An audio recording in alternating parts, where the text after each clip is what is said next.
At this point, only God knows what take this is. Oh, we need another one of these. Get this open. Oh, it's going to be a late one. Hey you, come on in. Baby, we're gonna do the swim.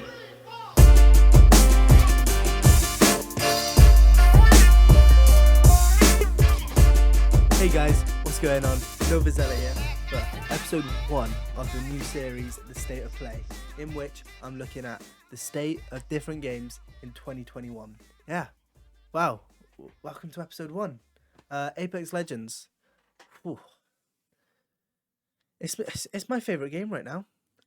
I had a few months where Call of Duty was my thing. I was playing Modern Warfare in a competitive league, did awfully, hardly won anything. Cold War came out and I kind of fell off the train a bit. Didn't keep that momentum going through, and yeah, it left me in a bit of a limbo. I didn't know what game to play. I didn't want to run back to PUBG. I've got 3,000 hours in that game, and it's probably at least 3,000 hours too many. So no, Apex is my go-to game right now. I'm absolutely loving it. Season 7 delivered on content. It's so much fun. New map, Olympus, love it. New character, Horizon, love it. The event modes, the fight night that's out right now, love it. Love it all. They're doing great things, that team behind Apex. And yeah, absolutely love it. All right, we're going to start off straight in, talking about those maps. Olympus came out this season. Love it. Plays really nicely. Pacing's good. Interesting locations. Fights seem to be relatively well spread out. There's definitely a bit of a focal point around Hammond Labs, but other than that, the games normally play out really nicely. The pacing's great. I'm loving it. And then obviously right now in ranked we got World's Edge. Bit of a classic map, the second one they ever made. It's changed a lot over its life cycle. Still an interesting map. Definitely there's specific locations where you can expect fights right off the back. Fragment, east-west, always tons of teams landing. Skyhook quite often if the path's close, there's a fair few people there. Sorting Factory, again, that's one of my favourite spots to land.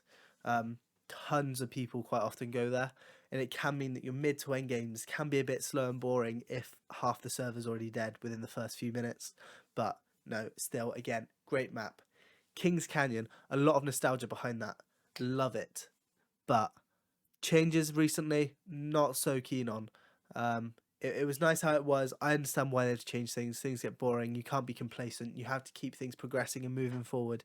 Give people reasons to come back and play the game again, because nostalgia only takes games so far. The maps allow the characters' abilities to be used well and used effectively. So to the team behind Apex, well done there. Keep up the good work. I want to see some more map changes. I want to see maybe not too many more new maps just yet. Stick with what you got. Definitely don't need to add another one. All right, I guess next we'll go into the feature that gives Apex its identity. What makes the game stand out above all the other battle royales, and that's the characters and their abilities. By far, this is my favorite part of the game. It always keeps me interested, always allows me to play differently, take fights differently, and it's what keeps the game fresh and interesting. They add characters quite regularly, maybe every season, or there might be a couple seasons gaps where they introduce a new map or something like that. They're always adding something, but when they add characters, they normally do it well. There have been some characters, Rampart, I'm not too keen on her personally out of the newer characters, but no, definitely Horizon, newest character, and her abilities they can be great fun to use, interesting ideas, and yeah, the characters pretty well balanced. There are definitely a couple that they're noob friendly and can be powerful or just annoying. Shout out to all the caustic players out there. I'm not a fan of you. Yeah, I'm not a toxic guy, but if you're running caustic and I run into you, I'm gonna say something, because it's just all these traps everywhere. You don't notice them sometimes. You just run around the corner and there's a trap, or someone's launched a grenade at you and there's not really much you can do to counter it.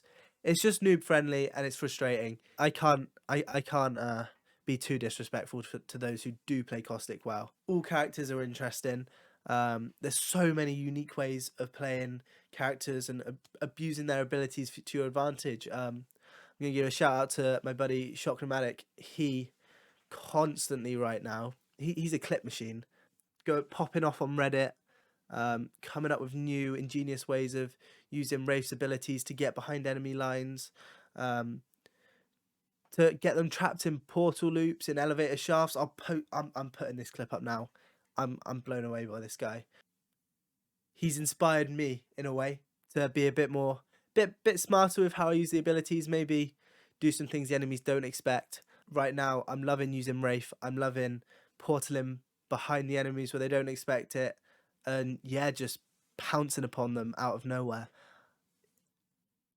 These characters allow players to use their individuality, their imagination, their creativeness alongside their skill to take fights that you couldn't even think of. There's times where when I die and I'm just like, what just happened? How did they think of that? And it's humbling, and I love it. I love it. There's always something you can learn from other players, due to this reason, due to how you can just use characters however you want, really. So yeah, characters by far one of my favorite features. One of the things that for me makes the game so much fun to play. There is no way we can talk about this game without talking about the weapons. Apex does weapons very well. They're simple. Some players might not like that, but I personally am a big fan of how they do the weapons. The meta right now, definitely, there is a group of guns. You have the Mastiff, shotgun, close range, great weapon. Has been nerfed a little bit lately. I think it was needed. It still arguably is a little bit too overpowered, but it definitely can be countered. It definitely has its limitations. The SMGs, the R9, great SMG, great hipfire. The Volt, bit more versatile than the R9 at longer ranges. Doesn't have the hipfire accuracy, but a weapon that absolutely smacks if you hit those shots with it. And definitely the go-to lasering weapons right now. And then we've got the 301 and the Hemlock, definitely a bit more of a medium range weapons, still very effective at close ranges. Hemlock especially, that gun is overpowered right now. It's too good. I love it. I love the variation it can add to games and gunfights, but at the same time, I think it needs toning down a bit. You got the G7. This is my opinion personally. G7 again is a very good weapon, especially at longer ranges. A lot of the snipers aren't really worth running. You can have some good plays with them. You can hit some good shots. Sentinel, I like picking up at the start of games and maybe hitting some lucky headshots on people who haven't yet got a helmet or maybe just got poor armor and stuff like that. Can be a good weapon occasionally, but most of the snipers, apart from the Kraber, which is a great weapon, most of the snipers aren't really worth running, which is a bit of a shame. The Wingman, can't forget the Wingman. This weapon is a skill weapon. I think every game needs these weapons where you have to master them. You have to be good for them to be effective. And the Wingman, if you can hit your shots, is going to be one of the best guns in the game. But because of the amount of skill required to be effective with it, it's not a gun that everyone can use. So it's a gun that sometimes poorer players might not run. It might get overlooked. It might get left behind for something. I personally, my favourite loadout is the Volt with a 2x on it, and then an R99 with the 1x hollow. I like pushing, getting into closer fights, so I don't really often need the longer range G7. Still have a little bit of flexibility for some range with the Volt, not too much. It does have a bit of a fall off over time in terms of its effectiveness. I want to get good with the Wingman. I keep going back to these loadouts, these setups that they're a bit forgiving. But the Wingman, if you play it well, players aren't going to even be able to challenge you. I guess talking about weapons is a good segue to talk about events. Starting with the current event, the Fight Night. I love the idea. I love getting into little boxing fights. You get to an end game, maybe there's one person left against a whole squad or against a couple of you, and they're good sportsmanship, and you get everyone to drop their weapons and We have a big punch out. I love that. I love it when that happens. Watson players especially. Thank you. But no, the idea behind it was great. I think the main feature of this event, though, the coloured care packages that increase in their loot quality as the game progresses. I love this idea, and it's been carried out pretty well. I have a few critiques about it. I kind of wish they didn't all show up on the map, because it can lead to people just pooling in these areas right at the start of the game and later on, and it can sometimes mean you get to the purple drops have all come down and there's only a few teams left. And then there isn't really much of an opportunity to use the golden and red weapons. And I think that's where this game mode has the biggest potential. It allows players to use these legendary weapons more often. I love getting Cravers, Peacekeepers, Prowlers from the drops, but it doesn't happen all the time, and there's quite a few players who don't like going for drops. So this event allows people to use these guns more often than they normally would, and that I love, but people normally die too quickly for you to use them much. So in that sense, yeah, I do wish maybe some of the drops came a bit earlier. Maybe they weren't marked on the map. Maybe they're a bit more spread out across, so the loot was shared better, because if you have a team that got lucky with a drop landing right on them, sometimes it can be very difficult fighting them. But no, the events, these happen quite often. There's collection events. Your aim is to progress and collect aesthetic items, skins, banners for your characters, like stat board, all these sort of things.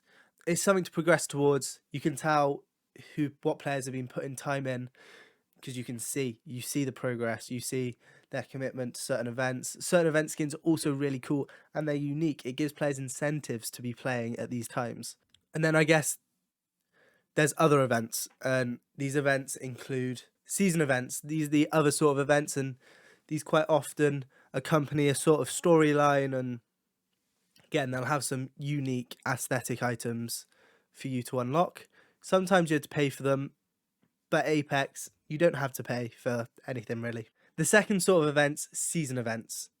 These events happen quite often in line with season launches. Sometimes they might have an odd event coming midway through, but it's normally at the start of a season, and it's normally to support a bit of lore behind the game and explain part of the character's storyline. Sometimes you can collect aesthetic items that look awesome.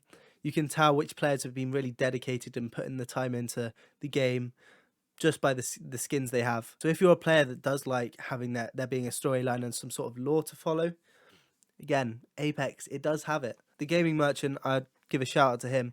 He puts these videos up talking about this all the time, and it is quite interesting listening to some of these things quite often. The movement and pacing are two features very, very well executed within Apex. By far, my favourite movement mechanics out of any game. It's not too fast and it's not too slow. It's in that sweet spot. It allows you to get around the map with good pace, allows you to get to fights, allows you to disengage if you need to take a step back, re-shield, re-heal up. The pacing is perfect, and part of that is linked to the characters. You can use Pathfinder zip wires, Octane's jump pads, Horizon's anti-gravity. I don't know what it's called, but it's great. I love it. It allows you to do so much. It allows you to take fights at different approaches, different angles. It allows you to get to a certain location so you can fight a team that maybe is rotating in. It's not the same stagnant fights that you quite often find in other BRs, where it's just open space and one person overlooking the open space and another team having to get through and just getting rained upon. It's great. And because there's a respawn system, which PUBG doesn't have, which I think it needs. I think every BR should have a respawn system, but we won't talk about PUBG too much today. The respawn system means that if a teammate does die, you can take things a bit slower, get to a location where you can revive them, and then you go again. Back on pace, back on whatever pace you want. players can play at different paces. I like pushing fights. I like playing relatively aggressive. I know there's players a lot more aggressive than myself and a lot quicker. But there are players who they do like take it slowly, and it can be frustrating at times to fight against. But I can respect that people like to play the game differently. But no, the movement and the pacing is done great, and I love it for that reason. I wish more games felt like that. It's smooth, it's fluid. Yeah, as I was saying, it's an amazing place right now. I'm loving it. I'm having great fun. I'm having great fun watching streamers and other content creators work some magic. It's a game there's a lot I've got to learn, and there's definitely a big skill gap between me and a lot of players. But I love games like that. I love having to grind. I love having to try new things. I love having to think on my feet a bit. Apex, there's so many characters, there's so many different ways to play, and I love the game for that. And I think you should definitely try it if you maybe gone off it a bit. If you want to see what it's like, you can follow my Twitch, twitch.tv/Novazella. Make sure you follow my Twitter, my Instagram. Just come see what the game's like. I love it, and I want you to love it. I hope you enjoyed the video. Yeah, comment on your opinions of Apex. Let me know what you think. Let me know if I think wrong. I want to hear opinions. Let me know what you liked about this video, whether it's too long, too short, what game you want to see next. Just let me know. And if you enjoyed it, like, subscribe. Would appreciate it a lot. Alright, have a good one, YouTube. See ya.